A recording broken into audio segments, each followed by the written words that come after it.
Bonjour les amis, j'ose espérer que vous allez bien et je vous souhaite la bienvenue pour ce nouveau fil d'actualité concernant le Barça. Critiqué pour ses choix, ses résultats en fin de cette saison et voire même poussé vers la sortie, Ronald Koeman vit une situation très compliquée concernant son avenir avec le club. Cette situation s'est tellement accentuée ces jours-ci que cela a eu un impact sur sa santé au point où Ronald Koeman s'est retrouvé à l'hôpital de Barcelone dans la soirée d'hier des suites de troubles d'anxiété. Après analyse des médecins, il est ressorti que tout allait bien pour Ronald Koeman. Il faut noter aussi que l'état de santé de l'entraîneur du Barça ne joue pas trop en sa faveur à l'heure actuelle. En effet, début mai 2020, Koeman, 57 ans, aurait ressenti des douleurs à la poitrine, au terme d'une sortie à vélo. Il fut alors transporté en ambulance à l'hôpital à Amsterdam, où il a été soigné. Depuis lors, Ronald Koeman prend des anticoagulants des suites de sa crise cardiaque. Pensez-vous que cette nouvelle situation concernant l'état de santé de Ronald Koeman provoquera-t-elle son départ du club? La question reste posée. Malgré toute cette situation, l'entraîneur néerlandais ne pense pas jeter l'éponge d'aussitôt car il est soutenu par Matteo Almani et Ramon Planes et celui-ci se sent toujours apte et qualifié pour continuer à diriger le projet. Dis-nous en commentaire ce que vous en pensez de cette nouvelle situation. N'étant plus sous contrat avec le Milan AC et de ce fait libre sur le marché des transferts, Donnarumma serait sur le point de signer avec le club.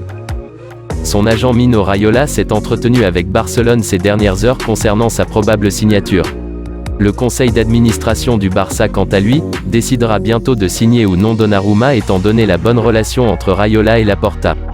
Quelle que soit l'issue de ce transfert, l'avenir de Ter Stegen ne sera pas atteint.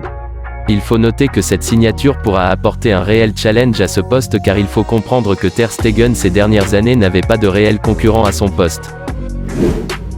Annoncé depuis plusieurs jours du côté du club, l'international argentin Sergio Kun Agüero arrivera finalement de Porto à Barcelone ce dimanche, tout juste après la finale de la Ligue des Champions pour prendre part à sa visite médicale. Ainsi le lundi celui-ci signera son contrat et s'envolera pour rejoindre son nouveau coéquipier Lionel Messi en sélection. Après avoir subi son opération dernièrement, Ansu Fati est finalement de retour à Barcelone pour commencer sa convalescence sous la supervision des services médicaux du club. Il pourrait être complètement rétabli dans 2 mois, s'il ne subit aucun revers. Pour rappel, Ansu Fati s'est blessé depuis plusieurs mois, le privant ainsi de toutes les compétitions auxquelles le club a pris part. Nous espérons qu'il reviendra encore plus fort afin de porter haut les couleurs du club. Allez, on termine notre note d'actualité avec le président du club Joan Laporta. Le président Laporta tiendra une conférence de presse aujourd'hui à 12h30. En effet, cette conférence permettra d'exposer et de discuter sur la situation sportive ainsi que la situation financière du club. Ne vous inquiétez pas, je ferai la traduction complète de cette conférence de presse. Le président Joan Laporta a aussi déjà transmis à Lionel Messi les conditions économiques du nouveau contrat qui lui a été proposé. C'est maintenant à Lionel Messi de se décider.